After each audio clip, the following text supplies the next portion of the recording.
Welcome, Spartans, to Halo TV Plus, part of Evolved, your home for Halo.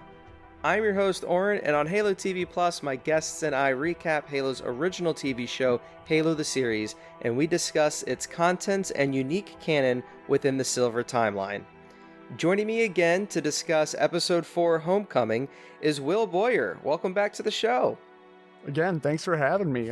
Excited to dive into the Silver Timeline that is the Halo show. The Halo show, yes. It's we're gonna dive into a few scenes, a few characters, and we're gonna talk about what changed and what worked and maybe what didn't work. So exciting stuff. Halo TV Plus, we publish a commentary podcast episode and an analysis podcast episode to accompany the Halo the Series episode of the week. This is the analysis episode. In a moment, Will and I will highlight key scenes from Homecoming and discuss its effectiveness on screen while adding core canon knowledge for context. Earlier in the week, we released our commentary episode for Homecoming, where the two of us discussed the whole episode while watching it. If you missed it, I recommend listening to that episode first before listening to our analysis, but it's up to you. You could do what you like. I will tidy up some housekeeping before we dive in. If you're new to the show, welcome. Halo TV Plus is part of Evolved that hosts a variety of other Halo shows: Halo Podcast Evolved, Mission Debrief, Builds with Blocks, Halo Book Club, and Halo Headlines. Evolved also partners with the podcast HCS Pro Talk, where Josh and here with us today, Will, discuss the latest information within the competitive Halo scene, with an emphasis on community every week. You can learn more about each of the shows on our website, haloevolved.com. As Halo TV Plus is a new show, I ask that you rate it and leave it a review. We greatly appreciate all the feedback and suggestions from you, the listener, to improve the quality of our show. I do want to give a shout out to, I'm not sure how to pronounce this Apple Podcast username, but it's TWPKMC. Maybe it's TWIPMC. You dropped us a review for Halo TV Plus a few weeks ago. Sorry I missed it, but I just wanted to thank you, and I'm so glad that you're enjoying the show. I would also like to take a moment to thank all of our patrons for their continued support. Your contributions have allowed us to continue making new content like this every single week. Thank you all so much. If you're not subscribed to our Patreon, our patrons receive a variety of exclusive rewards, such as early episodes, unique swag, access to our podcast soundtrack, and more. You could head over to patreon.com/HaloEvolved to learn more. Now, Episode 4, Homecoming. The synopsis, of course, is: guided by his visions, John takes Halsey and Cortana back to where it all began, looking for answers from his past. With Soren along for protection, Quan goes in search of an army. It was directed by Roel Rain. It was 54 minutes and 32 seconds, and its air date was on April 14th, 2022. Now, Will, what was, I guess, your overall impressions of this episode? We talked a little bit about it on our commentary episode, but just at a glance, how do you think it was? How do you think it kind of compared to the other three episodes now that we're kind of in the middle of the season? I thought it was better than episode 3, but still not my favorite. Maybe the first one was still my favorite just because we got to see some Spartans in action, and I was really excited to see that. We got to see the story kind of progress, I guess. Then maybe that's where I'm kind of sitting with it, is it pushed the story forward, but not in a super impactful way. I would agree. It kind of just gives us more of what we already have, even though we do go to Eridanos and we do learn some more things. We get some other interactions with characters, but for the most part, the status of the characters and the search situations doesn't change a whole lot. And I think that's where my sort of level of investment kind of wasn't to where I think it needs to be, and where it was higher in other episodes compared to this one. Yeah, I enjoyed the character conversations, but I just kind of wish that the overall story had a little bit more progression to it. It wasn't like a filler episode, because you still learned new things. Like, yeah, the overall state of the universe, I guess, or even just where these characters are didn't really change much. So yeah, I would kind of put this a little bit more with episode 2 in my opinion, because I feel like, I don't know, I wasn't super responsive towards episode 2 compared to like episodes 1 and 3. I think we're gonna just start talking about John. He's kind of, I think, where we're gonna have these analysis episodes really just start with, because of course the show is about John and the Master Chief and kind of his search for humanity. And this episode picks up right where the last episode left off, and we're going to Iridonis 2, and we're still getting these visions from John's past, and he's trying to uncover what he used to have, what his old life was. And I mean, that exploration alone is something that we just don't have in the core canon. There's never really a moment where John is remembering his pre-boot camp life, or really he's never really remembering even his boot camp life. He might touch on a little bit of those moments throughout, but his sort of like journey into his past is never really extrapolated within the core canon. So we've been doing it since the first episode, and we go all the way to his home world in this one. And yeah, like we kind of just said, it's more of the same, but I do like the stepping stones, I guess, that we're going through, right? Is that kind of a way to describe it? Like we're getting these different angles of everything, and in the analysis and the commentary episode, we did talk about when Cortana reconstructs his old home, how like that those moments were really, we felt those were really powerful in the episode, and probably I think you said it was your favorite of the episode, Will. Yeah, yep. Just the imagery they used, John kind of connecting to his past again and reliving those moments. It felt powerful to me. Yeah, so that's definitely done well, and I do like it, and within the context of the show, it does work, and I feel like for what it needed to be in this episode, I think it achieved what it needed to be. I think it's other aspects of the episode that probably could have been a little bit stronger to make this episode stand out a little bit more, or at least have a little bit more at the ending there when we see the artifact.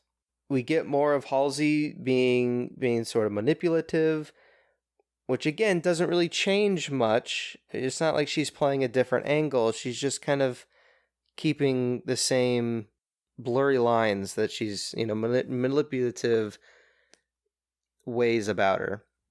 So nothing really kind of changes there. But I do think that like the moments that we got with John and Chief walking around, I thought were pretty good for this episode. I really enjoyed pretty much all of those moments kind of in there. Is there anything you wanted to, I guess, touch on further with John? Yeah, I'm assuming we're going to get more of these memory segments coming back with John.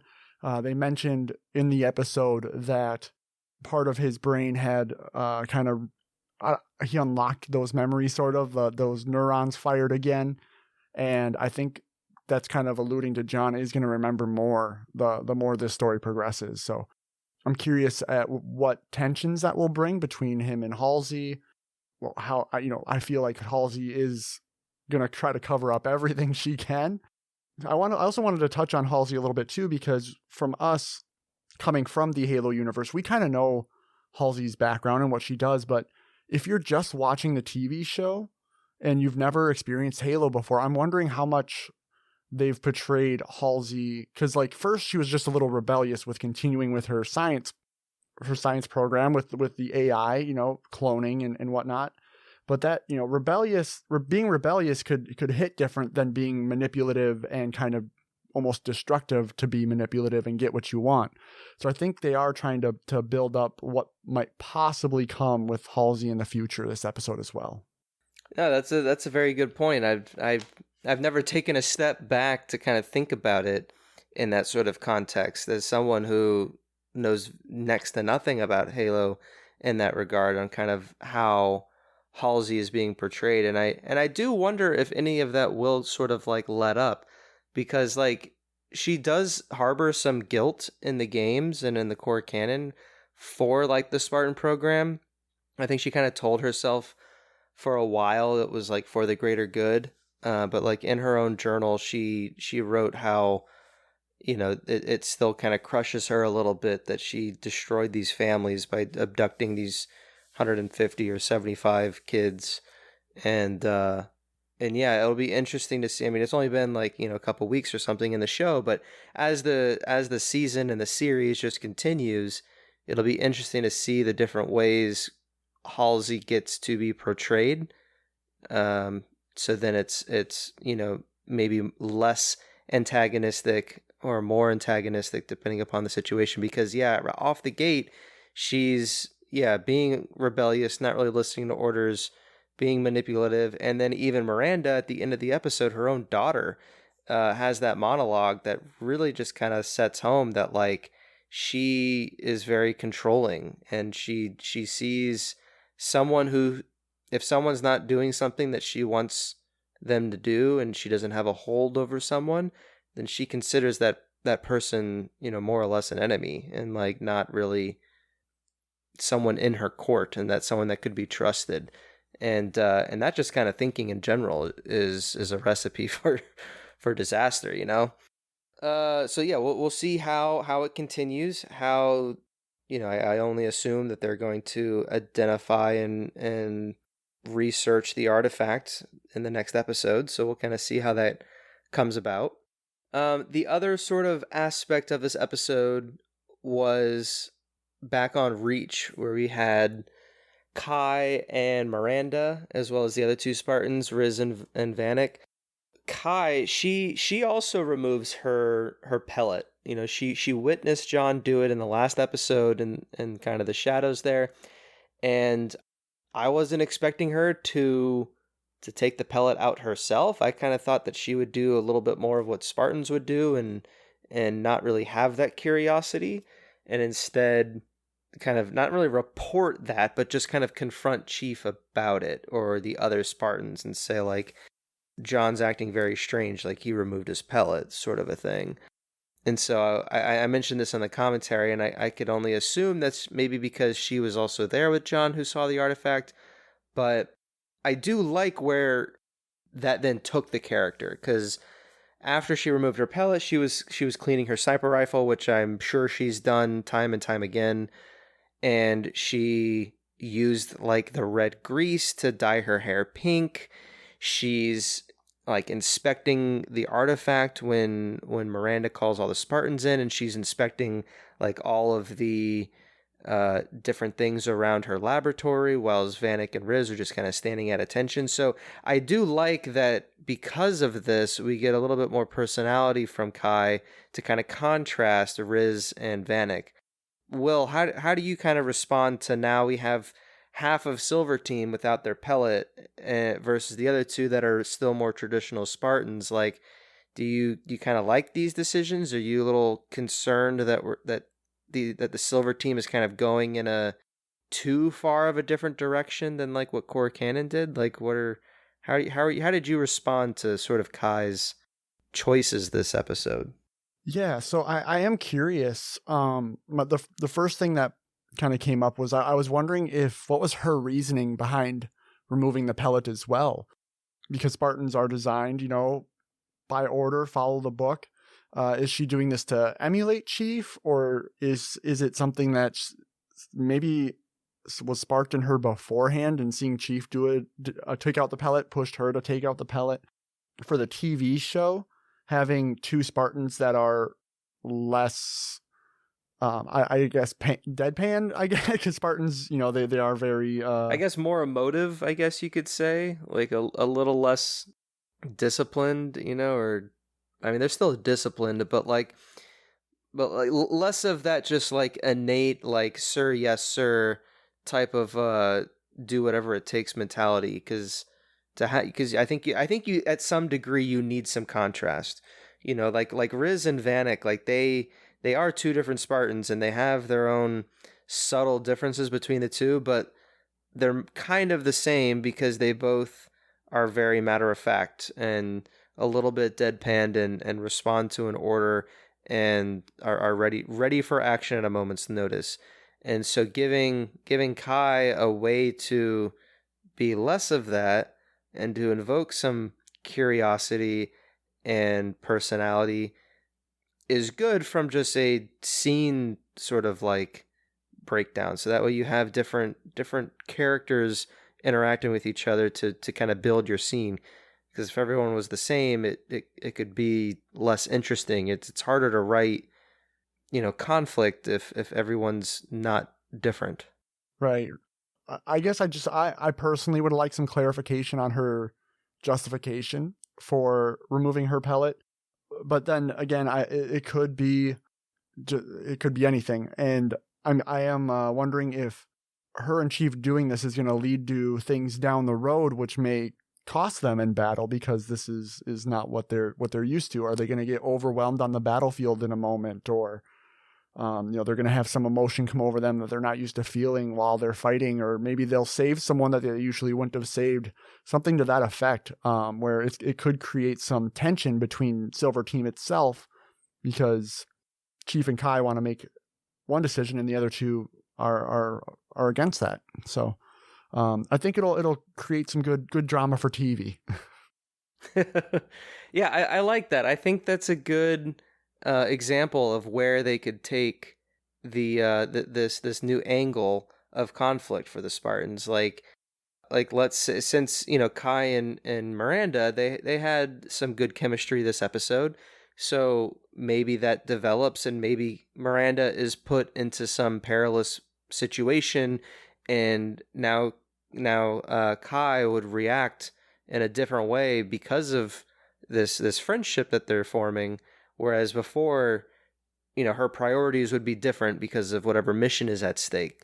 So I think there's definitely room there an opportunity there for the writers to kind of play and see what these characters are able to do with each other. So I like that angle to it.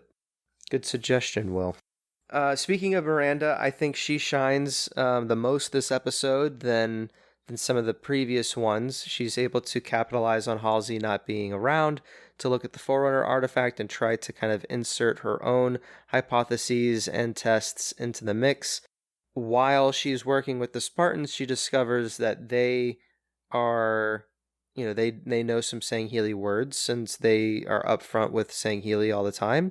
And they're able to kind of use that information to help uncover part of the McKee transmission that gets recorded when McKee infiltrated the UNSC ship last episode. So I felt that there was some great play with everybody, and the Spartans also got to share details about themselves with Miranda, and she was able to kind of react to that, and I think really take in what they were saying to have a better sense on who the Spartans are, but also what the Spartans had to go through to become who they are, which I think will be interesting to see how that develops, and to see if maybe she has a little bit of a change of heart for Halsey.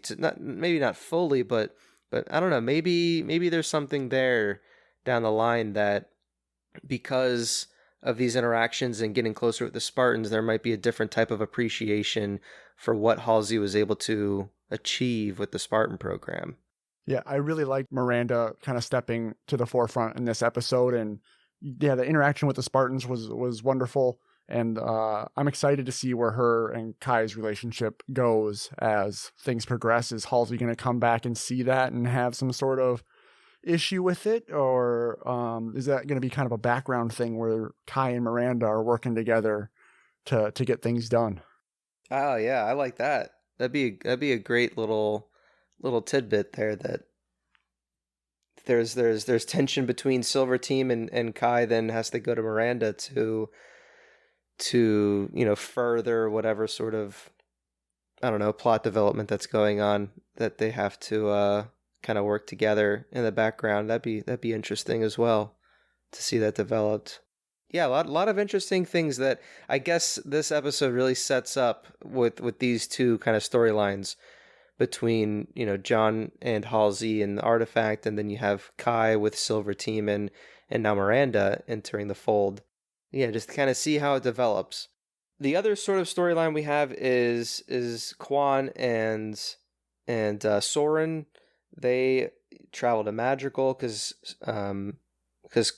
Quan was wanting to find her family. She wants to continue the insurrection and the resistance against the UNSC and Venture. Soren wanted to just stay on his rock, but Quan was able to pull him away. And we talked about this on our commentary episode. I'm not really sure what more we really need to say, just because it wasn't quite as interesting. We got a few character moments here and there. We got a few action set pieces, but nothing has really changed, and there's no new sort of initiative, and the plot isn't really furthering with these characters, which is a shame because I like the both of them, especially Soren. Their storylines just aren't quite progressing. So I think, Will, I think you mentioned on the commentary that'll be interesting to see the next episode, because Soren's, traveling to the other space port so then they can get off Magical. But between there and Magical City, where they just left, there's no doubt going to be like sand people that might know a thing or two about Quan's father. And so she's going to try to interject and kind of put that mission on with like a detour. So we'll see if that kind of helps engage us a little bit more. But as of now, it's just kind of, all right, what's going to happen next? Like there's not really any sort of movement there in a more meaningful way. The tidbit about her father and holding a secret is kind of the only thing that's intriguing to me about that story right now, and I hope we do get information in the future on that. I mean, I feel like we've got even a little bit more from like Venture. He didn't have much, and he's kind of a one-dimensional bad guy, and he kind of just says is like, oh, I want to get rid of this little girl because she's going to disrupt everything that I built. But like even his sort of like moments that we've got, I feel like were a little bit more engaging than the bits with Quan and Soren. So yeah, we'll just have to see how it develops and see how it goes from there. Other notable absences from this episode: we didn't get any McKee, we didn't get any Admiral Parangoski, we didn't get any Captain Keyes. So curious to see where these characters were during this episode, see where they're going to be maybe in the next episode. I know McKee was on her way to Madrigal because she went on the ship at the end of episode 3, so I was kind of hoping that we would see her and like the Covenant arrive at Madrigal towards the end of the episode. I feel like that would have been a natural fit. And so then now not only do Soren and Quan have to deal with Venture and his goons, but now they have the added sort of variable of the Covenant entering the fold. But I don't know if that's a next episode thing or what, but that's it. Didn't really happen here yet. So out of those other three characters, Will, like McKee, Admiral Parangoski, and Captain Keyes, is there one that sticks out more than the others that you're a little bit more invested in, that you're curious to see where they may appear next episode? I guess the two would be Keyes and McKee. We talked about it a little before, but I kind of want to know what's going on more with the Covenant War. It doesn't seem to be at the forefront because John is obviously at the forefront in his journey. But I'm very interested on those pieces that are going on, and maybe we'll get some of that information from Keyes. And then McKee is just interesting because she is a humanoid figure that is working with the Covenant, and she has some sort of connection to the artifact and everything that's going on. I kind of want to see how she comes into play more and where her story leads and her motivations. I too am always intrigued with McKee to see kind of where she goes. I really liked her in the last episode. She really shined, as I think she needed to be, because she is new to the franchise, really, her role anyway. But I do want to see more of Keyes. I feel like Keyes is kind of maybe the last character that I feel hasn't really shown himself yet, if that kind of makes sense. Like, I think we got just a taste of it in episode 1, but in episodes 2 and 3, he kind of was just there for a few scenes talking with Miranda, like he really hasn't had a scene or a moment that's really true to himself and really makes him the forefront of that scene. And so I'm really looking forward to that, and hopefully we get some of that in the next episode. Yeah, he's been that support character for the other characters, and he hasn't stepped up to have a big moment himself. And I feel like everyone else at least once has had that. I think Miranda was able to have that this episode and not prior. I think, Aaron Parangoski had it, I think, in like the first or second episode. And so I feel like he's the last one that's due to have that great moment that kind of like really shows us, him to his fullest. Because I think we've only gotten pieces of it so far. So that's kind of what I'm looking forward to. Let's get Keyes in a sky battle above Eridanus with the Covenant. Let's do it. Yes, that 100% is what I would want. And I said that on some of the other episodes that like Keyes in the core canon, he is described as like one of the best naval tacticians in the UNSC. Maybe only second to like Cole. I'm forgetting his rank. Is it Admiral Preston Cole? Not 100% sure. Preston Cole was great. Captain Keyes, Jacob Keyes is amazing. So I would love to see more of his sort of militaristic experience shine through, either in a naval battle in space or otherwise on the battlefield, fighting or commanding ODSTs or something. I think he definitely needs that type of moment in the very near future.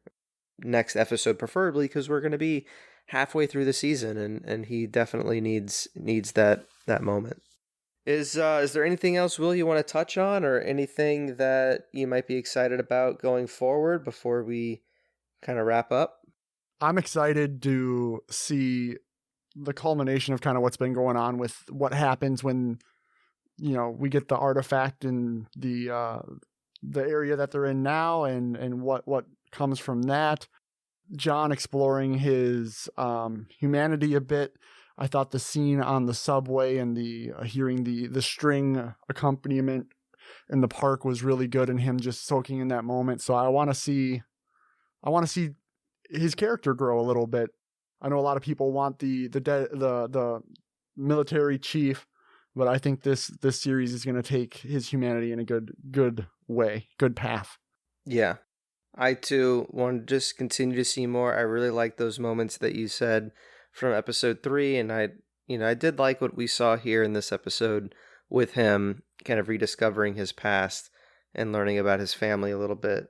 But I am ready for some of that we got to fight the Covenant sort of mentality. I think we are due for some action and some initiative, I think, because I feel like we've almost, unless, they could always have something up their sleeve, but I would be satisfied with the amount of content we've already gotten that explores his past, to where I feel like we can build off of that and kind of take that with us as we learn more about the Forerunners and what a Halo is, and develop the Covenant War some more, and start getting into these sci-fi action bits of what make Halo so great. We shall see. Can't wait. Well, I think we'll end it there. If you are interested, Will, or the listeners, if you are interested, Alex Wakeford from 343 Industries, he releases a Silver Debriefing blog post every Monday. This blog post is a source to recap the story of each episode in detail, serve as a hub for additional show-related content, and provide some more detailed insights into certain other things. If you want to read this Silver Debriefing blog for Homecoming, you could head over to Halo Waypoint after listening to us and give it a read. Thank you, Will, for joining me again. And thank you, listeners, for being with us for another episode on Halo TV Plus. Halo the series premieres exclusively on Paramount Plus every Thursday morning at midnight Pacific Time. And like I mentioned at the top of the show, you can find every episode to all of Evolved shows at our website, evolvedhalo.com. It also features a link to our Discord server, Patreon page, Xbox Live Club, and other contact information. Once again, another special shout out to all of our patrons for supporting Evolved and making all of our shows possible. Head over to patreon.com/Halo Podcast Evolved to learn more. And finally, if you want to leave us an email or a voicemail for this week's episode of Halo the Series, you can email us at podcastevolved@gmail.com, or you can give us a call and a voicemail at 205-EVOLVED, which is 205-386-5833.